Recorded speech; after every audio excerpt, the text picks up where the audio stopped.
السلام علیکم ورحمۃ اللہ وبرکاتہ۔ اللہ تبارک و تعالیٰ کا بہت ہی بڑا احسان کرم ہے کہ اللہ رب العزت نے ہمیں رمضان جیسا بابرکت مہینہ عطا فرمایا اور ہمیں اس مہینے کے اندر تھوڑی بہت عبادت کرنے کی توفیق عطا فرمائی۔ اللہ رب العزت سے دعا ہے کہ اللہ تبارک و تعالیٰ ہم تمام کے روزوں کو اس کی کوتاہیوں کے ساتھ قبول فرما لے اور اپنے رحمت سے ہمارے روزوں کو قبول فرما کر ہم تمام کی مغفرت فرما لے۔ کل 1 شوال ہے اور عید الفطر ہے۔ یہ عید الفطر کا جو دن ہے یہ بھی بڑا اہم دن ہے، جس کو یوم الجائزہ کہا گیا ہے۔ جو رات ہے آج کی اسے لیلۃ الجائزہ یعنی انعام والی رات کہا گیا، اور جو کل کا دن ہے عید والا دن اسے یوم الجائزہ کہا گیا۔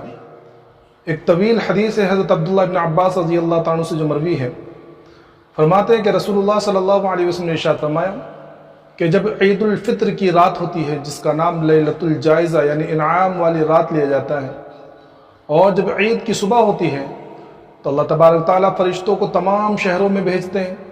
یہ زمین پر اتر کر تمام گلیوں راستوں کے کنارے پر کھڑے ہو جاتے ہیں اور ایسی آواز سے پکارتے ہیں جس کو جنات اور انسان کے سوا ہر مخلوق سنتی ہے کہ اے محمد صلی اللہ علیہ وسلم کی امت، اپنے پروردگار کی طرف، اپنے رب کریم کی بارگاہ کی طرف چلو، جو بہت زیادہ عطا فرمانے والا ہے اور بڑے سے بڑے قصور کو معاف فرمانے والا ہے۔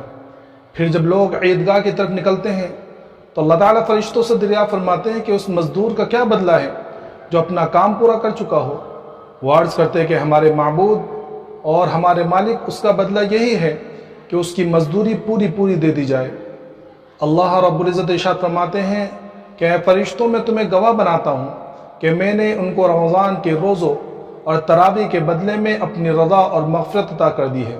اس کے بعد اللہ تعالیٰ اپنے بندوں سے خطاب فرماتے ہیں کہ اے میرے بندوں، مجھ سے مانگو، میری عزت کی قسم، میرے جلال کی قسم، آج کے دن اپنے اس اجتماع میں مجھ سے اپنے آخرت کے بارے میں جو سوال کرو گے عطا کروں گا، دنیا کے بارے میں جو سوال کرو گے اس میں تمہاری مصلحت پر نظر کروں گا۔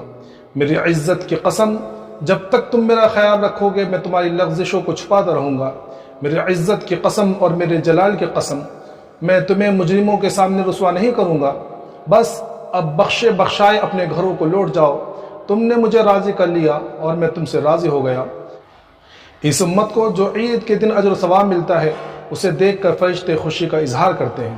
اب چونکہ اتنا اہم دن ہے تو اس دن کرنے والے کام کیا ہیں؟ تو عید کے دن جو کرنے والے کام ہیں وہ یہ ہیں کہ سب سے پہلے تو یہ کہ صبح سویرے جلدی اٹھنا، تہجد ادا کرنا، نماز فجر مسجد میں جا کے باجماعت ادا کرنا، جسمانی صفائی کرنا، ناخن تراشنا، زیر ناف بال صاف کرنا، مونچھوں کو کترنا وغیرہ وغیرہ۔ دوسرا یہ غسل کرنا، مسواک کرنا، اور یہ اس مسواک کے علاوہ جو وضو کے وقت کی جاتی ہے۔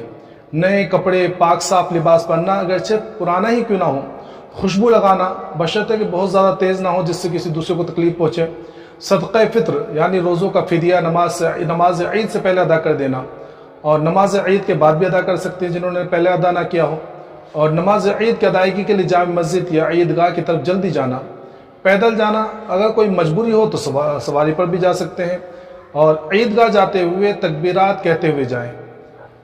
لیکن عید الفطر میں جو ہے یہ تکبیرات آہستہ کہتے ہوئے جائیں، اللہ اکبر اللہ اکبر، لا الہ الا اللہ واللہ اکبر، اللہ اکبر وللہ الحمد۔ عیدگاہ پہنچنے تک یہ تکبیرات کہتے ہوئے جائیں۔ عیدگاہ جانے سے پہلے کھجورے، چھوارے طاق عدد میں کھانا، یعنی 3 یا 5 یا 7 اس طرح، یا پھر اگر چھوارے وغیرہ یا کھجور وغیرہ نہ ہو تو کوئی بھی دوسری میٹھی چیز کھا لینا۔ اس دن کوئی متعین میٹھی چیز نہیں ہے۔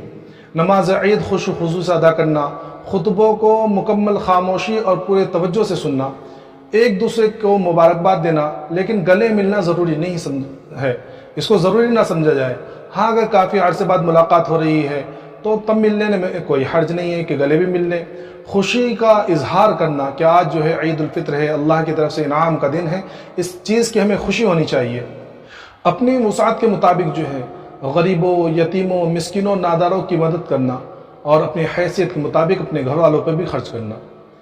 اب چونکہ عید پورے سال بھر میں 2 ہی ہوتی ہے، عید الفطر اور عید الاضحیٰ، تو اس کے نماز کا طریقہ بھی جو ہے جان لینا ضروری ہے۔ اس کی نماز کا طریقہ، آسان طریقہ یہ ہے کہ سب سے پہلے تو ہم نیت کریں کہ نیت کرتا ہوں میں 2 رکعت نماز عید الفطر 6 زائد تکبیروں کے پیچھے اس امام کے رخ میرا کعبہ شریف کی طرف واسطے اللہ تعالیٰ کے. یہ نیت زبان سے کرنا کوئی ضروری نہیں ہے، اگر دل میں کوئی نیت کر لے تو نیت ہو جائے گی. اس کے بعد جو ہے امام صاحب جو ہے اللہ اکبر کہیں گے تکبیر تحریمہ، تو امام صاحب کے ساتھ ہی ہاتھ اٹھا کر کانوں تک باندھ لے. اس کے بعد ثنا پڑھی جائے گی، اور ثنا کے بعد جو ہے 3 تکبیریں ہوں گی. پہلی تکبیر میں ہاتھ کانوں تک اٹھانا ہے پھر چھوڑ دینا ہے. دوسری تکبیر میں پھر ہاتھ جو ہے کانوں تک اٹھانا ہے پھر چھوڑ دینا ہے. اور تیسری تکبیر جب ہوگی تو ہاتھ کانوں تک اٹھانا ہے اور باندھ لینا ہے. امام صاحب جو ہے اس کے بعد جو ہے سورہ فاتحہ پڑھیں گے، سورے پڑھیں گے، اور پھر جو ہے اس کے بعد رکوع وغیرہ جو جیسے عام طور پر نمازوں میں ہوتا ہے اسی طرح ہوگا.